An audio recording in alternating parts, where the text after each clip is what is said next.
Earlier on, in the last class, we had studied about resistors and different connection methods of resistors and different problems based on resistors. Today, we are going to the another section, that is heating appliances. So, in this chapter, this chapter is mainly dealing about the different effects of electric and especially heating effect and lighting effect. So, in the first session, we are now studying about this heating effect of electricity. So we are coming to the main portion, that is heating effect of electric current. Based on this, we had already studied about Joule's law and the resistors, and how the temperature, the heating also defects or the affects the resisting capacity of equipments. So in this portion, we are studying about heating appliances. അപ്പോൾ നമുക്കറിയാം heating appliances നമ്മുടെ വീടുകളിൽ use ചെയ്യുന്നുണ്ട് പലതരത്തിലുള്ള appliances means ഉപകരണങ്ങൾ, equipments. ഇലക്ട്രിസിറ്റിയുടെ heating എഫക്റ്റിനെ base ചെയ്ത് work ചെയ്യുന്ന ഏത് എക്യുപ്മെന്റുകളെയും നമുക്ക് എന്ത് വിളിക്കാം? ഹീറ്റിംഗ് അപ്ലയൻസസ് എന്ന് വിളിക്കാം. Heating appliances are equipments that works on the principle of heating effects of electric current. Electric കറണ്ടിന്റെ ഹീറ്റിംഗ് എഫക്റ്റിനെ ബേസ് ചെയ്ത് വർക്ക് ചെയ്യുന്ന ഏത് എക്യുപ്മെന്റിനെയും ഹീറ്റിംഗ് അപ്ലയൻസസ് എന്ന് വിളിക്കാം. നമ്മുടെ ഹൗസ് ഹോൾഡ് സർക്യൂട്ടിൽ നമുക്കറിയാം പലതരത്തിലുള്ള ഹീറ്റിംഗ് അപ്ലയൻസസ് ഉണ്ട്, such as electric iron box, soldering iron, water heater, electric water heater. All these can be considered as heating appliances. അപ്പോൾ ഇവിടെ എല്ലാം തന്നെ എന്ത് എനർജി ട്രാൻസ്ഫോർമേഷൻ നടക്കുന്നത്? What energy transformation takes place in these appliances? In all these heating appliances works on heating effect. That means these devices converts electrical energy into heating energy. Okay, so all electrical equipment or the heating appliances that converts electrical energy into heat energy. Electric എനർജിയെ heat energy ആക്കി മാറ്റുന്ന ഏത് എക്യുപ്മെന്റിനെയും നമുക്ക് ഏത് ഗ്രൂപ്പിൽ ഉൾപ്പെടുത്താം? Heating appliances എന്ന് പറയുന്ന ഗ്രൂപ്പിൽ ഉൾപ്പെടുത്താൻ പറ്റും. സോ എല്ലാ ഹീറ്റിംഗ് അപ്ലയൻസസിലും എന്ത് എഫക്റ്റ് ആണ് യൂസ് ചെയ്യുന്നത്?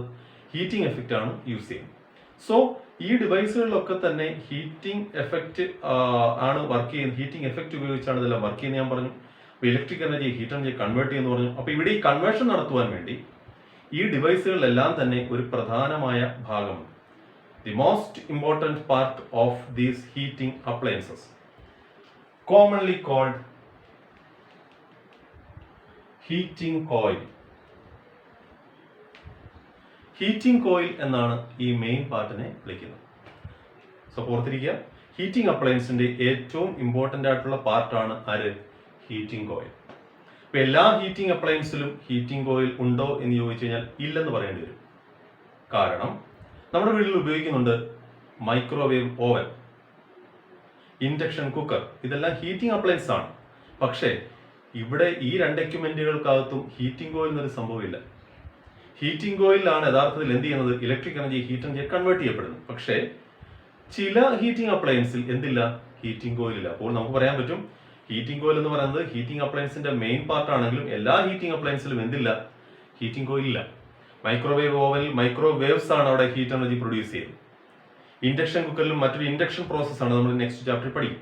ഇൻഡക്ഷൻ പ്രോസസ് ആണ് അവിടെ ഹീറ്റ് എനർജി പ്രൊഡ്യൂസ് ചെയ്യുന്നത്. അപ്പോൾ എല്ലാ ഹീറ്റിംഗ് അപ്ലയൻസിലും ഹീറ്റിംഗ് കോയിൽ ഇല്ല. പക്ഷേ ഹീറ്റിംഗ് കോയിൽ ഒരു ഇമ്പോർട്ടൻറ്റ് പാർട്ടാണ് heating അപ്ലയൻസിന്റെ.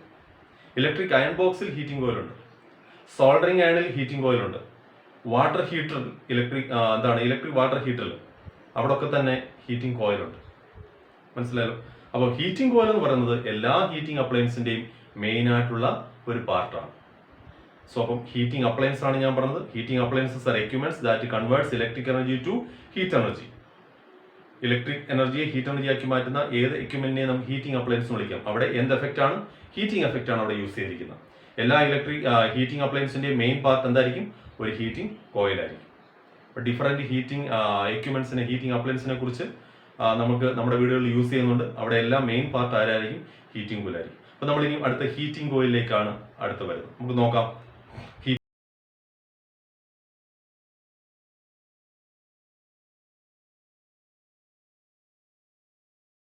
Now let's look into this heating coil. So heating coil means it's a coil, or it can be considered as a plate. In all heating appliances, heating coil is made of a special alloy.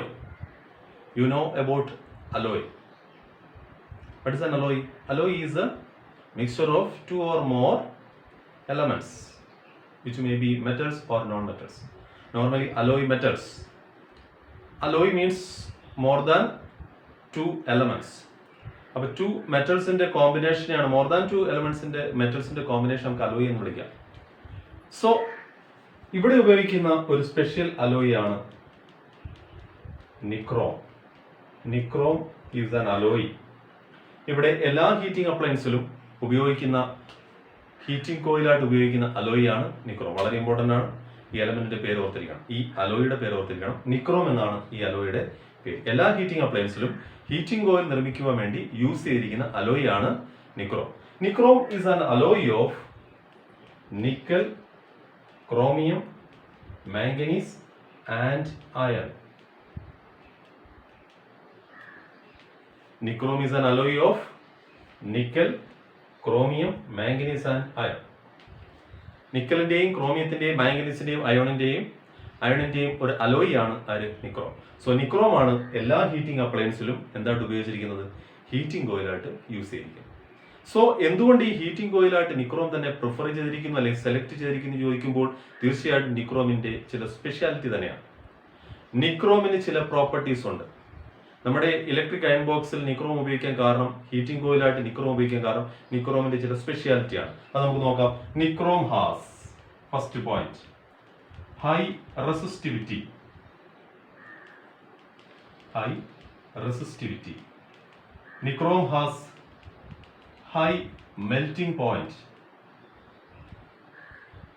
Third point is it has the ability to maintain red hot for long time without undergo oxidation. Clear? നിക്രോമിന്റെ 3 property ഞാൻ എഴുതി വെച്ചിരിക്കുന്നത്. എന്താണ്? Nichrome has high resistivity, nichrome has high melting point, nichrome has the ability to maintain red hot for long time without undergo oxidation. നോക്കാം. High resistivity.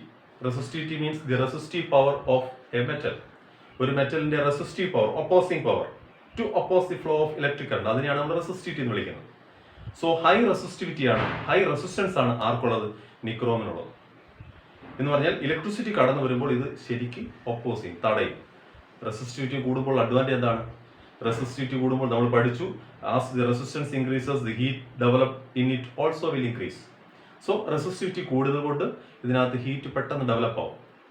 Electric iron box നമ്മൾ switch ഇട്ട് within minutes എന്ത് ചെയ്യുന്നു? ഇത് പെട്ടെന്ന് ചൂടാവും. അതിന് കാരണം എന്താ? ഇതിനകത്ത് ഉപയോഗിച്ചിരിക്കുന്ന നിക്രോം എന്ന് പറയുന്ന ഈ അലോയ് ഉള്ളതുകൊണ്ടാണ്. ഈ അലോയുടെ ഒന്നാമത്തെ പ്രോപ്പർട്ടിയാണ് പറയുന്നത് it has high resistance or high resistivity. Second point is it has high melting point.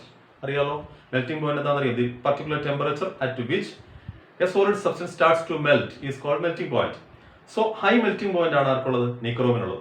Because when electricity pass through it for a long time it will not melt.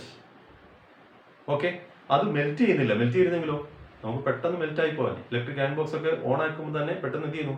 അത് melt ചെയ്ത് പോകാൻ. പക്ഷെ melt ചെയ്ത് പോകുന്നില്ല. കാരണം എന്താ? High melting point ആണ് ആർക്കുള്ളത്?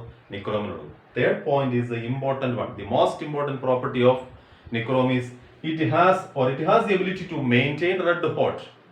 red hot അവസ്ഥയിൽ, ചുട്ടുപഴുത്ത അവസ്ഥയിൽ മെയിൻറ്റെയിൻ ചെയ്യാനുള്ള കഴിവ് ആർക്കുണ്ട്? നിക്രോമിനുണ്ട്. എങ്ങനെ? For long time without undergo oxidation. Oxidation നടക്കാതെ, ഓക്സിഡേഷൻ നടന്നെങ്കിൽ പോയേനെ, ഉരുകിപ്പോയേനെ. ഓക്സിഡേഷൻ നടക്കാതെ കൂടുതൽ സമയം റെഡ് ഹോട്ട് അവസ്ഥയിൽ, ചുട്ടുപഴുത്ത അവസ്ഥയിൽ മെയിൻറ്റെയിൻ ചെയ്യാനുള്ള കഴിവ് ആർക്കുണ്ട്? നിക്രോമിനുണ്ട്.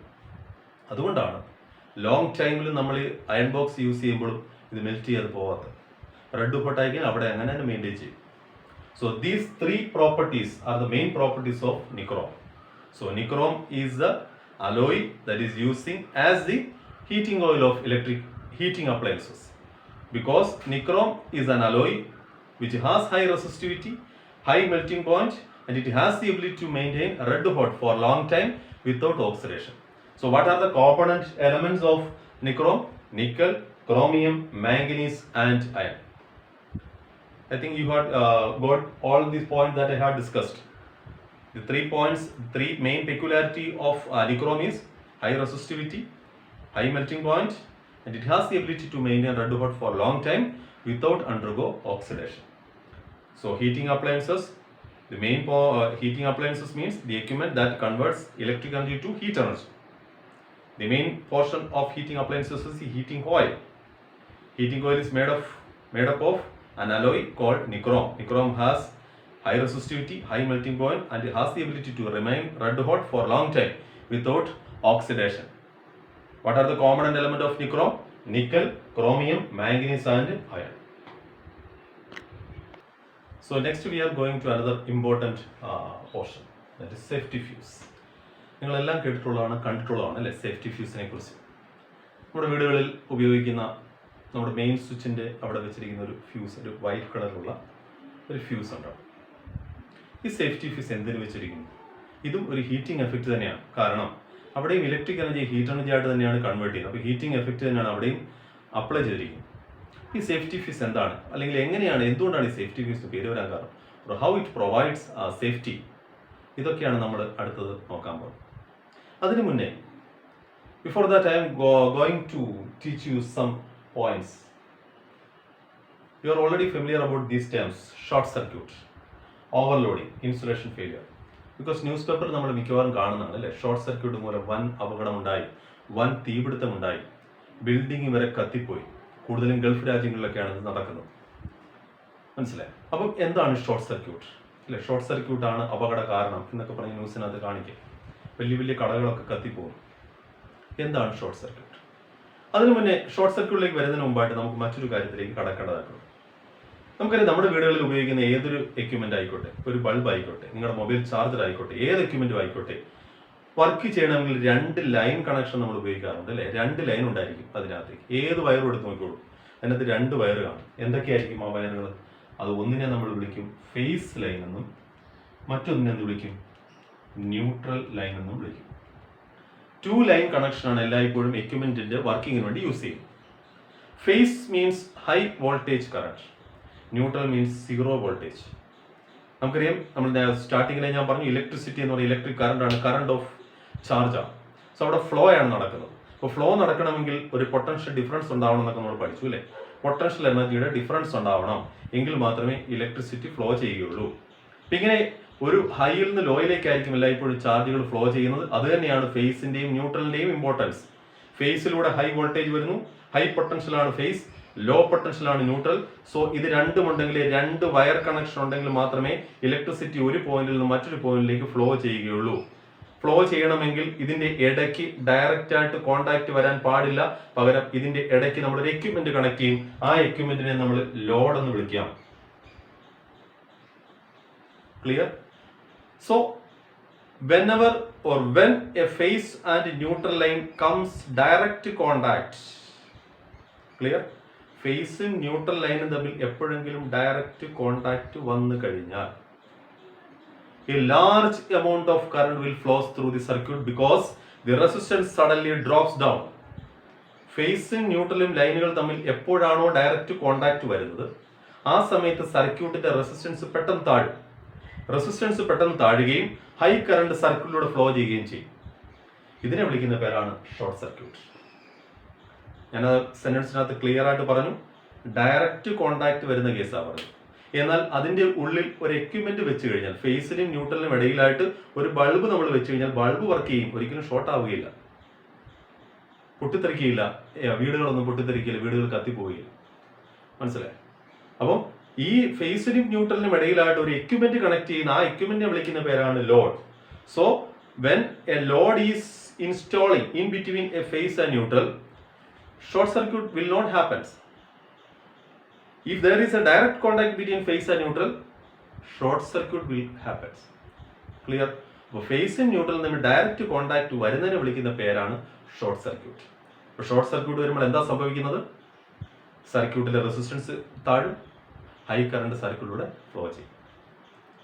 ക്ലിയർ? അപ്പോൾ അങ്ങനെ ഫ്ലോ ചെയ്യുന്ന ആ പ്രോസസ്സിനെ വിളിക്കുന്ന പേരാണ് ഷോർട്ട് സർക്യൂട്ട്. അപ്പോൾ ഷോർട്ട് സർക്യൂട്ടിൽ എന്ത് സംഭവിക്കുന്നു? ഹൈ കറണ്ട് സർക്യൂട്ടിലൂടെ ഫ്ലോ ചെയ്യും, എക്യുപ്മെന്റ്സിന് നാശമുണ്ടാവും, ബിൽഡിംഗ് തന്നെ കത്തിപ്പോകും. അപ്പോൾ നമുക്ക് ഇലക്ട്രിസിറ്റിയിൽ നിന്നുണ്ടാകുന്ന ഒരു വലിയ അപകടമാണ് ഷോർട്ട് സർക്യൂട്ട്. ഇനി മറ്റൊരു വലിയ അപകടമുണ്ട്, ഓവർലോഡിങ്. എന്താണ് ഈ ഓവർലോഡിങ്? ഓവർലോഡിങ് എന്ന് പറയുമ്പോൾ നമുക്ക് പ്രധാനമായിട്ടും 2-3 കാര്യങ്ങൾ ഇതിനകത്ത് പറയേണ്ടതായിട്ടുണ്ട്. കാരണം നമ്മുടെ വീടുകളിൽ നമുക്കറിയാം, ഒരു എക്യുപ്മെന്റ് കണക്ട് ചെയ്യുമ്പോൾ ഒരു പ്ലഗ് പോയിന്റ് ഉണ്ട് അല്ലേ? നമ്മളതിനെ പ്ലഗ് എന്ന് വിളിക്കും. ഭിത്തിയിൽ നമ്മുടെ വാളിൽ കണക്ട് ചെയ്തിരിക്കുന്ന പ്രത്യേക ബോർഡുണ്ട്, അതിനെ നമ്മൾ എന്ത് വിളിക്കും? സോക്കറ്റ് എന്ന് വിളിക്കും. ഇതിൽ നിന്നും ഇതിലേക്ക് കണക്ഷൻ നമ്മൾ കണക്ട് ചെയ്യുന്ന സമയത്ത് ഈ പ്ലഗിൽ നിന്നും സോക്കറ്റിലേക്ക് കണക്ഷൻ കൊടുക്കുമ്പോൾ 2 തരത്തിലുള്ള പ്ലഗുകൾ നമ്മുടെ വീട്ടിൽ ഉപയോഗിക്കും. നോർമൽ പ്ലഗുകളുണ്ട്, പിന്നെ അതുപോലെ തന്നെ പവർ പ്ലഗുകളുണ്ട്. നമ്മുടെ വീടുകളിൽ electric motor, mixer grinder, fridge ഇങ്ങനെയുള്ളതൊക്കെ കണക്ട് ചെയ്യുന്നത് പവർ പ്ലഗുകളിലാണ്. ഒരു പ്രത്യേക റെഡ് കളറുള്ള പ്ലഗുകളാണ് നിങ്ങൾ കണ്ടിട്ടുണ്ട്. വീടുകളിലൊക്കെ ഇപ്പം മോഡേൺ ഇലക്ട്രിക്കൽ കണക്ഷൻ എല്ലാം അതാണ് യൂസ് ചെയ്യുന്നത്. അപ്പോൾ പവർ പ്ലഗുകൾ എന്ന് വിളിക്കും. നോർമൽ പ്ലഗുകളുണ്ട്, പവർ പ്ലഗുകളുണ്ട്. നോർമൽ പ്ലഗിലേക്ക് നമ്മൾ ഇലക്ട്രിക് മോട്ടോർ കൊണ്ട് കണക്ട് ചെയ്ത് കഴിഞ്ഞാൽ വർക്ക് ചെയ്യിപ്പിക്കുമ്പോൾ സർക്യൂട്ട് മൊത്തം ബ്രേക്ക് ആവും. നോർമൽ പ്ലഗിലേക്ക് നമുക്ക് ഒരിക്കലും ഇങ്ങനെയുള്ള ഡിവൈസുകളെ കൊണ്ട് കണക്ട് ചെയ്യാൻ പറ്റില്ല. നോർമൽ പ്ലഗിലേക്ക് കണക്ട് ചെയ്യാൻ പറ്റുന്നത് നോർമലായിട്ടുള്ള നമ്മുടെ മൊബൈൽ ചാർജറോ ചെറിയ ലാമ്പുകളോ, ഇതൊക്കെ മാത്രമേ നമുക്ക് നോർമൽ പ്ലഗിലേക്ക് കണക്ട് ചെയ്യാൻ പറ്റുള്ളൂ. സോ നോർമൽ പ്ലഗിലേക്ക് അതിന് പറ്റാത്ത, അതിന് കപ്പാസിറ്റിയേക്കാൾ മുകളിൽ വരുന്ന പവർ കൂടിയ എക്യുപ്മെന്റുകൾ, കൂടുതൽ വാട്ട്സ് ഉള്ള എക്യുപ്മെന്റുകൾ കൊണ്ട് കണക്ട് ചെയ്യുമ്പോൾ സർക്യൂട്ട് മൊത്തം ബേൺ ചെയ്യും. അതിനെ വിളിക്കുന്ന പേരാണ് ഓവർലോഡിങ്. താങ്ങാൻ പറ്റുന്നതിനപ്പുറം അത് അബ്സോർബ് ചെയ്യുന്നു, സർക്യൂട്ടിലൂടെ പിടിച്ചു വലിക്കുന്നു. അപ്പോൾ സർക്യൂട്ട് മൊത്തം ബേൺ ആവും. അതിനെ വിളിക്കുന്ന പേരാണ് ഓവർ. ഇതും ഒരു വലിയ അപകടത്തിന് കാരണമായി തീരും. 3-മത്തേതാണ് ഇൻസുലേഷൻ ഫെയിലിയർ. ഇൻസുലേഷൻ ഫെയിലിയർ എന്ന് പറയുമ്പോൾ ഫേസ് ന്യൂട്രൽ വയറുകൾ തമ്മിൽ എവിടെയെങ്കിലും വെച്ച് ഇൻസുലിന്റെ മുകളിൽ നിങ്ങൾക്ക് കണ്ടിട്ടുണ്ടല്ലേ, ഒരു ഇൻസുലേഷൻ കോട്ടിംഗ് ഉണ്ട്. ഈ കോട്ടിംഗ് ബ്രേക്ക് ആകുമ്പോൾ ഇവർ തമ്മിൽ ഡയറക്റ്റ് കോൺടാക്ട് വരുമ്പോൾ നേരത്തെ പറഞ്ഞ ഷോർട്ട് സർക്യൂട്ട് ആവാം. അപ്പോൾ അതും ഇങ്ങനെയുള്ളതിന് കാരണമായി തീരും, ഡാമേജിന് കാരണമായി തീരും. ഡേഞ്ചറസ് സിറ്റുവേഷൻ ആണ് ഇതെല്ലാം. കാരണം ബിൽഡിംഗ് മാത്രമല്ല, നമുക്ക് ജീവന് തന്നെ ഈ ഭീഷണിയായി തീരും അല്ലേ? So short circuit, insulation failure or overloading, these are the main reasons for electric shock. So by these 3 or any of these three, maybe there will be a large amount of current will flow through the circuit. This may burn the whole circuit, even it may set fire the whole building. So in order to protect these, we are connecting a special equipment, safety equipment called safety equipment part called safety fuse. അപ്പോൾ safety fuse എന്ന് പറയുന്ന ഒരു special പാർട്ടാണ് നമ്മൾ connect ചെയ്യുന്നത്. അത് ഉപയോഗിച്ചാണ് നമ്മൾ എന്ത് ചെയ്യുന്നത്? സേഫ്റ്റി നമുക്ക് പ്രൊവൈഡ് ചെയ്യുന്നത്.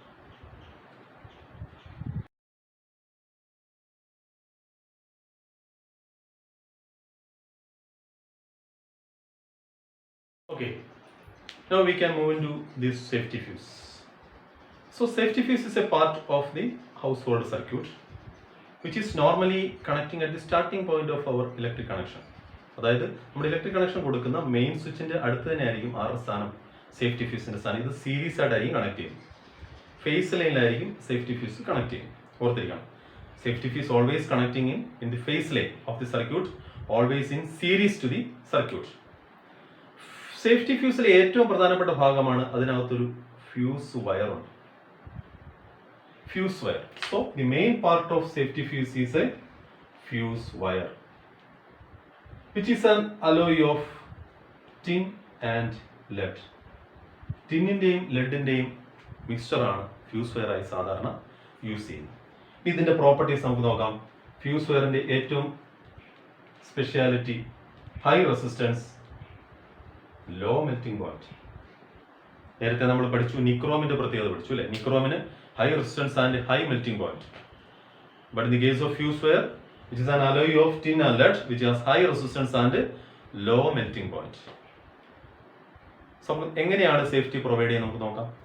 അപ്പോൾ ഷോർട്ട് സർക്യൂട്ട് മൂലമോ ഇൻസുലേഷൻ ഫെയിലിയർ മൂലമോ ഓവർലോഡിംഗ് മൂലമോ ഹൈ കറണ്ട് നമ്മുടെ സർക്യൂട്ടിലൂടെ ഫ്ലോ ചെയ്തു വരും. ഫ്ലോ ചെയ്യുമ്പോൾ ഇത് ഫ്യൂസിലൂടെയും കടന്നു വരും. ഫ്യൂസിലൂടെയാണ് കടന്നു വരുന്നത് ആദ്യം. ഫ്യൂസിലൂടെ കടന്നു വരുമ്പോൾ ഫ്യൂസ് വയറിലൂടെ കടന്നു വരും. ഫ്യൂസ് വയറിന് ഹൈ റെസിസ്റ്റൻസ് ആണ്, ലോ മെൽറ്റിംഗ് പോയിന്റ് ആണ്. സോ ഹൈ റെസിസ്റ്റൻസ് ആയതുകൊണ്ട് പെട്ടെന്ന് ചൂടാവും. സഡൻലി എന്ത് ചെയ്യുന്നു? Heats up.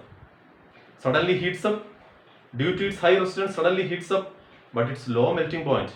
But it has low melting point, so it suddenly melts off. പെട്ടെന്ന് തന്നെ മെൽറ്റ് ചെയ്യുന്നു, സർക്യൂട്ട് ബ്രേക്ക് ആവും. Hence it provide safety. Clear? Safety ഫ്യൂസിന്റെ ഏറ്റവും ഇമ്പോർട്ടൻറ്റ് പാർട്ടാണ് fuse wire, which is an alloy of tin and lead, which has high resistance and low melting point. So whenever there is an excess flow of current due to short circuiting, insulation failure or overloading, large amount of current will flow through the fuse wire.